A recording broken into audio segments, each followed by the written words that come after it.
Hello, book besties. I'm Albie. And I'm Nikki, Welcome to Backstage with the Book Babes. where we spill the tea on the secret lives of your favorite romance authors.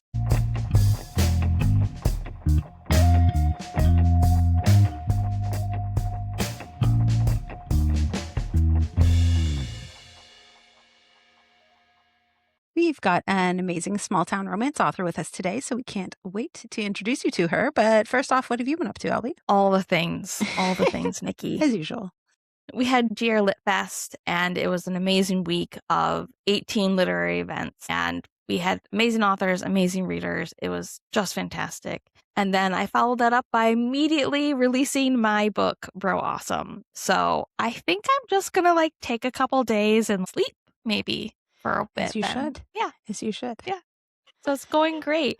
How about you, Nikki? So when we're recording this, I've got a lot going on too, because I'm going to an event next week from when we're recording in Ottawa. That's the Pages and Pleasures in Ottawa. So I'm very excited about that. We're actually going to make it a bit of a vacation too. We're bringing the family and we're going to have a little vacation. So that'll be nice. And I got my new books on time, my copies of my brand new book, which is going to come out the day after we release this episode. So that is my celebrity cowboy romance, Wrangled by the Star. Do you want to show us your cover? Yeah, it's the prettiest cover I've ever had. And I'm so excited. Yeah, it's gorgeous. But I got my author copies in time so I can sell them. I'm going to sell them early at the event because it releases on July 16th. The event's on the 11th. So I'm going to do early copies. And I've never done that before. And that's super fun. And then I got character art too because, Why not? Yeah. So like it. Yeah, that's what's going on with me. And hopefully tomorrow after this episode comes out, I have an amazing release. So. Yeah. Amazing. It's going to go great. I'm excited for it. Yeah. Well, both of us have releases, so we'll have a little release hangout online somewhere for sure. Let's do it. So that's what's going on with us. But now we are very excited to introduce you to Etta Lane, a huge book babe. Welcome to you, Etta. Thank you. Thank you guys for having me. I'm so excited to be here. Yeah, glad you could come on. To have you, learn a little more about you. So you write in a few different tropes within the small town romance subgenre. Can you tell us a little bit about your Wanderland series? Ooh, okay. So it's my fully complete, as of now, series, and it follows 4 friends. 2 of them are brothers, so the first and the last are brothers. There's Thorin, and then there's River, and then their good friends Jake and Ethan and Michelle. And each one, kind of goes a little bit different with the tropes. Like I do the friends to lovers, I do enemies to lovers, we have single mom, second chance. I had a lot of fun with it. I'm still so new, I'm not really sure what exactly my niche will be. So I just kind of wanted to explore it all and see what I enjoyed writing and what really spoke to me the most. And yeah, this series was so fun for me to write. It's nice. I love that. Cool. And so this is your first full series, but before that you wrote a reverse harem, correct? How did you move from Wide Shoes to small town romance? So the first one, it was it's going to make me sound dirty, but whatever, I am. It was a dream that I had. And I was like, this would be a really good book. So I wrote that book and I loved it. But writing reverse harems it's like writing 4 books in one because you have so many main characters and so much going on. And after doing that as my first book, I was like, let me try something a little different. I had the idea for the small town in my head and I took the time to plot it out. And I was like, no, this is definitely where I want to go next. But now that I've gone and done that, I think definitely more reverse harems will be in my future for sure. Nice. Yeah, you got to get some more practice and then you can go back to your fun. Yeah. I haven't never written one. I mean, not to say that I wouldn't ever, but it is a little bit daunting and Albie has written some. So what I need to know is how you keep track of all the guys and all the hands and limbs and everything. How did that work for you? It's tricky. I tried to go vastly different on all of their characteristics just to keep that very clear because when you're writing conversations with everybody, you don't want to have to say this person said it every single sentence. So you want their characteristics and their personalities to be really clear so people just automatically know who's speaking. So that made it easier for me. But I mean, writing 3 different men is not easy.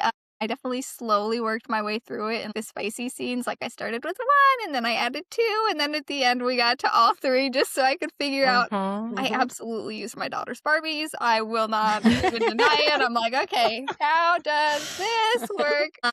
Yeah, it was tricky, but, I mean, I lived and I learned, and I had a lot of fun. Do not look at my research history at all. Yeah, you We figure it won't out turn as you you in. go. It's all good. Yeah.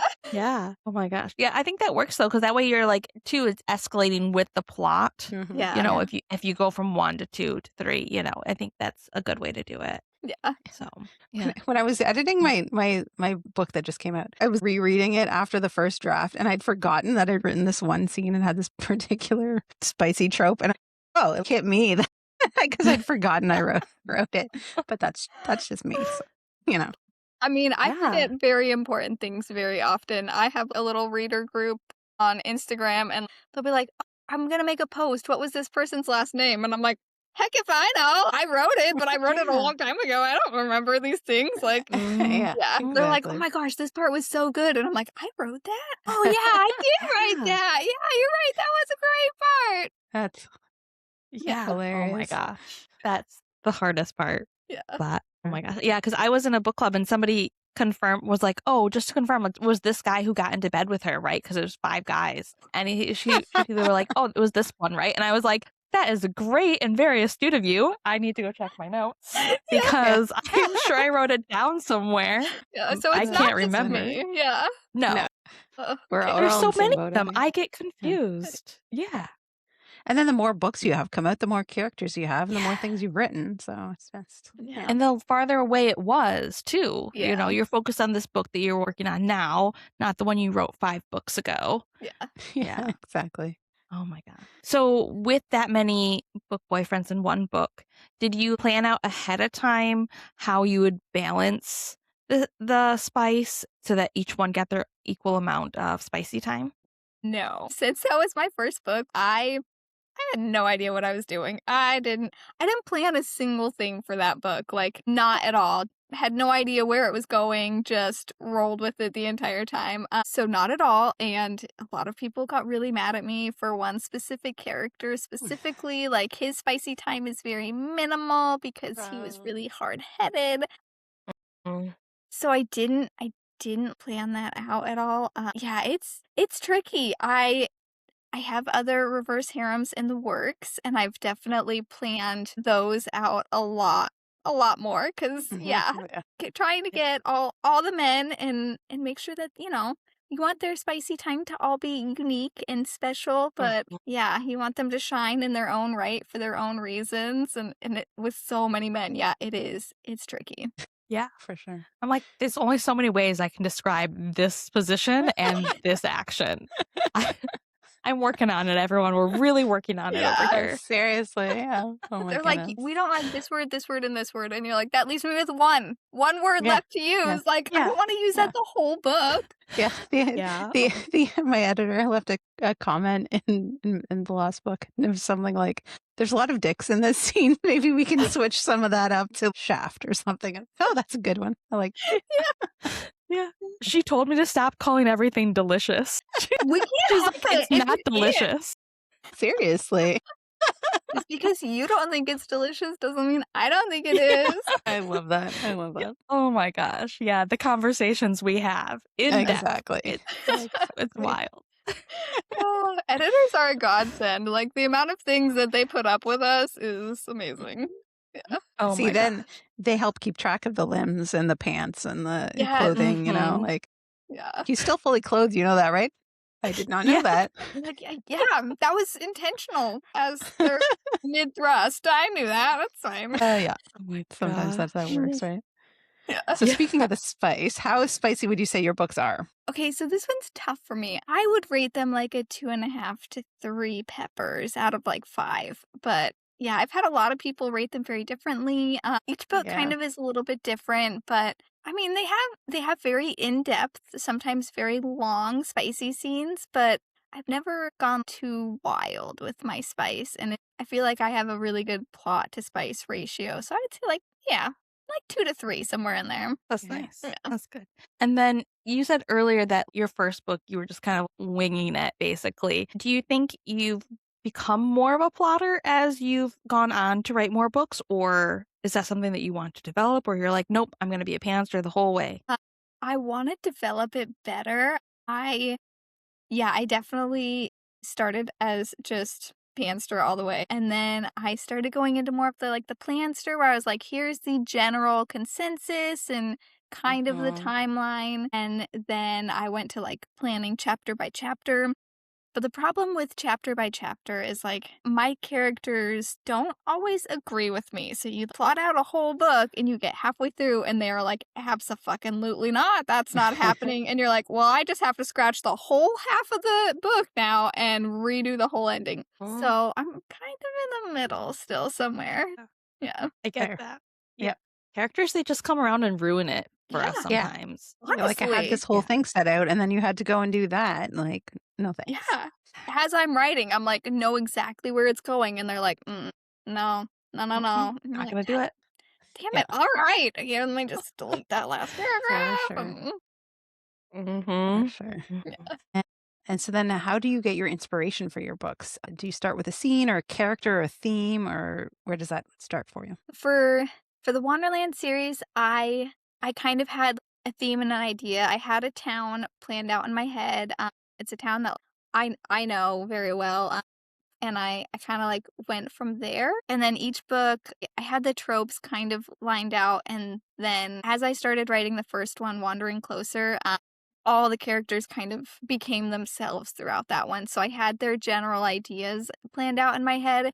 And as I was writing them, I was like, oh no, this is exactly who they are and who they're going to be. So I had general thoughts and general ideas. From here, the books that I'm working on now, I think, I don't know, that they just kind of talk in my head. Like, I had 10 different book ideas, and some were very loud, and some were like, you can put me on the back burner. And so, yeah, the it's usually not a scene. It's usually the characters themselves. Like, it's not even the plot. Sometimes it's the plot. There's one book that the plot was very clear in my head, and the characters came out as I plotted it. But most of them, it's like a character or two, and they drive the story. Nice. I love that. Awesome.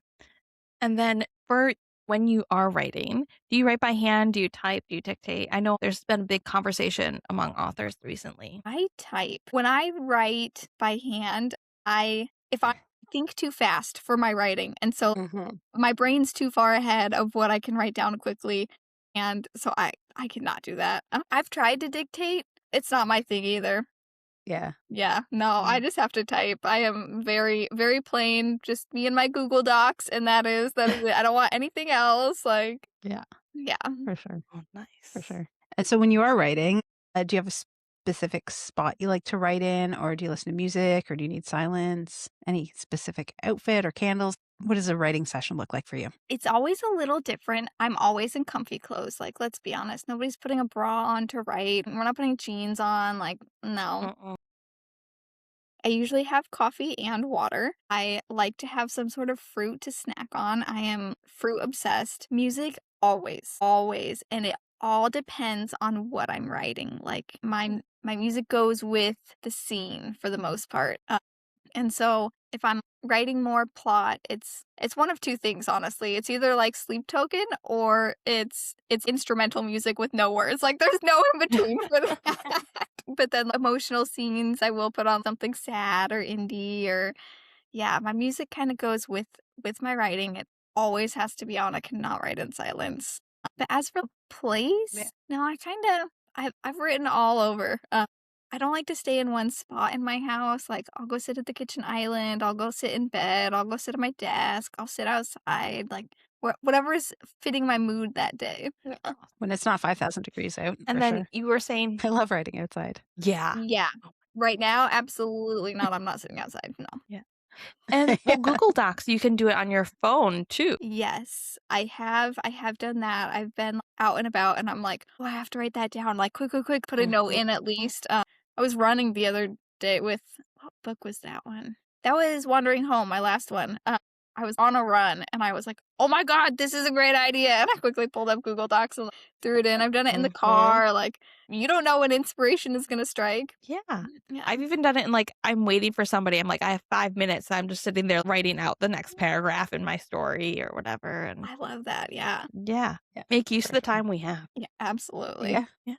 But you said earlier that the characters are all talking in your head, and it just depends on who's loudest. Do you have them talk to you for a certain amount of time before you're like, okay, now I know the story and now I can start writing? Or you just start hearing their voice and you like write as you discover who they are? I'm more of that one. I feel like their voices get louder and more obnoxious the longer I'm writing.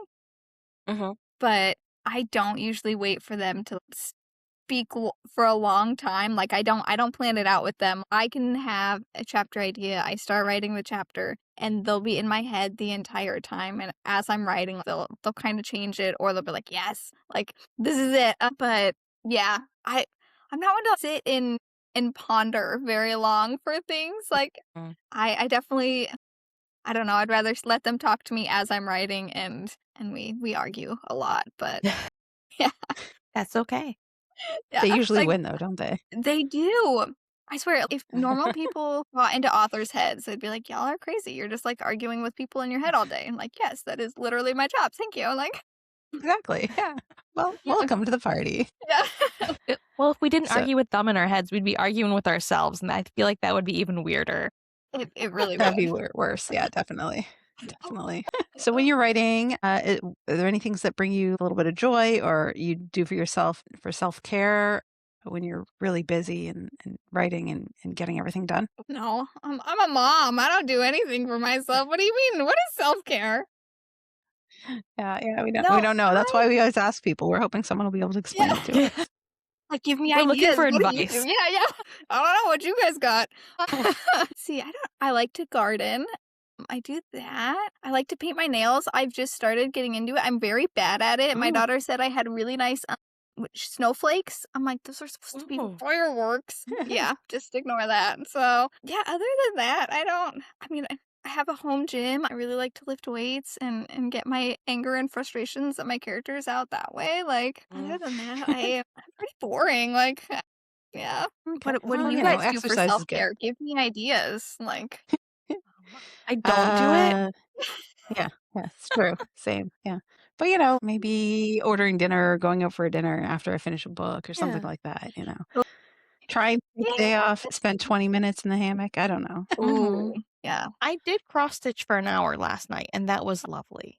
That is nice self-care. There you go. It's the only time my brain is quiet. So take advantage of that. Yeah. I guess I've got my roller derby now, my roller skating. So there's that too. That's true. You can take out your aggression on that. Yes. Yes, exactly. Why are you not closer? I will come watch you. This is awesome. Yeah. I'm not actually I just did a learn to skate one. So I wrote actually 2 characters in 2 different books that are roller derby players. And then I had so much fun with it that I joined my local league and I did like a learn to skate program. And now I'm moving on to their second one. I don't know if I'll ever actually be in like the derby, but I can be part of the community and officiate and still go to practices and stuff like that. So, you're officially the coolest person I know. Like, yeah, I think you should plan a derby so that you play in it like on the same around the weekend of Sports and Spice, so that we can all come and support you. That sounds like a terrible idea. I'm going to be so busy. I won't have time for that. But you know what I was thinking? Something that might be fun is my city. So I'm starting to organize this sports romance convention in my area with another author, because nothing's been done like that in Canada, and we're really kind of want to do that. But I was thinking the other day, we're getting a PWHL hockey team, women's hockey team, and we're also getting an AHL team as of next season. And we also have a soccer team that's part of the Canadian Premier League. And I was like, maybe we can bring some of the players out for a couple hours and they can sign autographs and take pictures and stuff like that. That could be a fun thing to do. That would be cool. Yes. Yeah. Fully on board. Make that happen. Yeah. It'll be so easy. I don't know what to do. I think they will. Like the soccer team definitely is pretty community involved. They go out to a lot of events and stuff.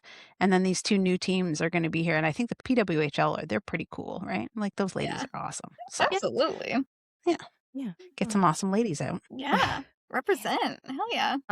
So you were talking about how busy you are earlier. Do you have a schedule that you make so you can keep your your life balanced between author time and personal time and marketing time? Yeah, I I've written so many schedules and, I don't stick Do to any any of of them them. work? Nope, Yeah. no.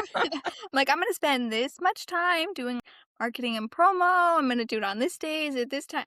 Yeah, no. And Yeah. I can't schedule writing time either, like, I used to be able to, and now it hits when it hits, and so I can schedule writing time, and I'm like, I've got nothing flowing in my brain, and as soon as I step away and I'm like, "Oh, I need to go do this task now," like, that's when all the ideas are like, "Ooh, let me pop up here." So I love a good schedule, but, yeah, I have yet to find one that's really successful. Yeah. Yeah. It's all good. I So get that. sometimes you need to change it up too, I think. Like sometimes something works for a while and you're like, this is awesome. And then it stops working. So you got to find a new strategy or a new technique, right? To get the words Yeah. down and get Yeah.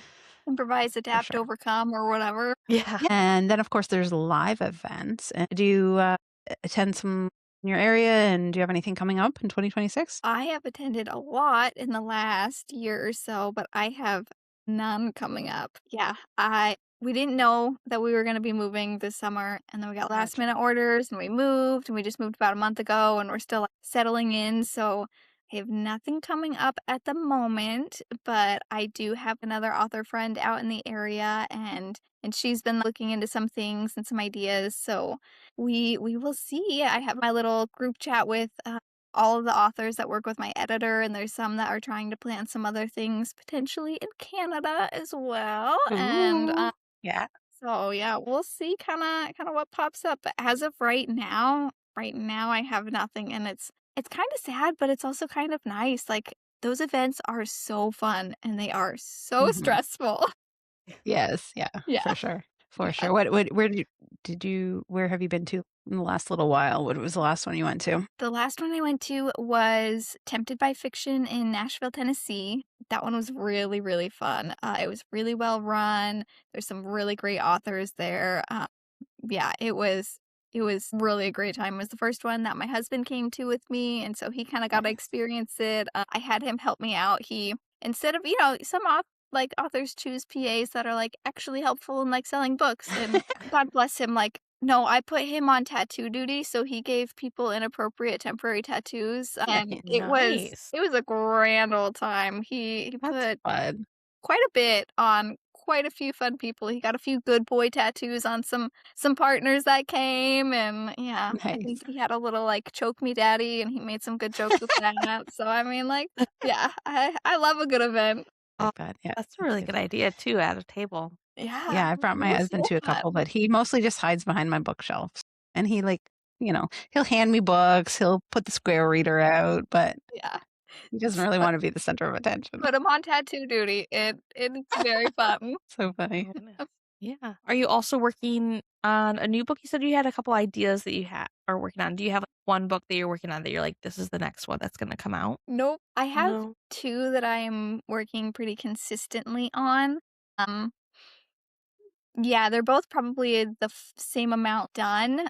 I'm not sure. One is a standalone, so realistically, that one's coming out first. One is a series, but it's an actual series, not a interconnected. And so Oh, okay. Yeah. I think I want to try something different with that one and wait until the entire series is done and put it all out like back to back. So realistically, Mhm. it's gonna be a minute before that one comes Yeah. out. Yeah.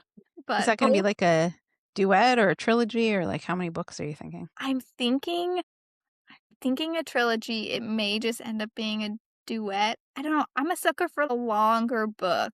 So I could absolutely Oh, make it a trilogy, but I don't know. I do like thick book. Like I Yeah. don't know. Yeah. yeah. I get that. Yeah. Awesome. And both are reverse harems. I'm going back into Okay. that. Okay. Yeah. It's So for what types of tropes are going to be in those ones? You've got the standalone. yeah.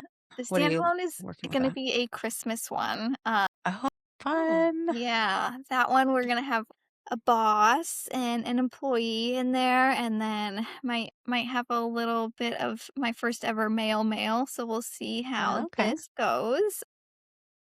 Yeah, really, really having fun with that one. Good, cute little, wholesome, fun Christmas vibes in there. Um, and the other one, definitely a little, I keep saying dark, but I don't think dark is even the right word. It's more emotionally fucked up. Yeah, Okay. I don't know how else That to put it works. without giving too much information away.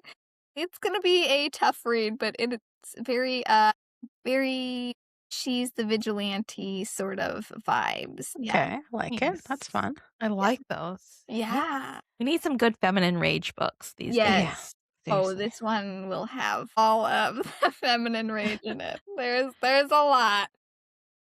Perfect. Perfect. Are there any tropes that you would never write that you're like, nope, I'm not gonna touch that? I don't do mafia. Like, I will never write mafia. I can read mafia. That would never be my thing to write. Yeah. I don't think I have the skill set for it. I don't have the interest in it. Honestly, I think that's the only trope that I could never see myself touching. Like, I like sports romance. I think that is potentially down the road. Yeah, I don't know. I really haven't found my niche. Like, maybe reverse harem ends up being my niche. We'll see. But yeah, I'm still having too much fun. I've heard all the advice where everyone's like, you have to stick to your lane, find your lane and stay in it. And I'm like, I haven't found my lane, and maybe I never will. I'm gonna write what I enjoy writing, and I feel like that authors who love what they write, Yeah. you can feel it in their writing. And so, like, if I never find my genre, like, I'm okay with that if I'm having a grand time writing it. You just have to find your readers who like your style and they like your characters,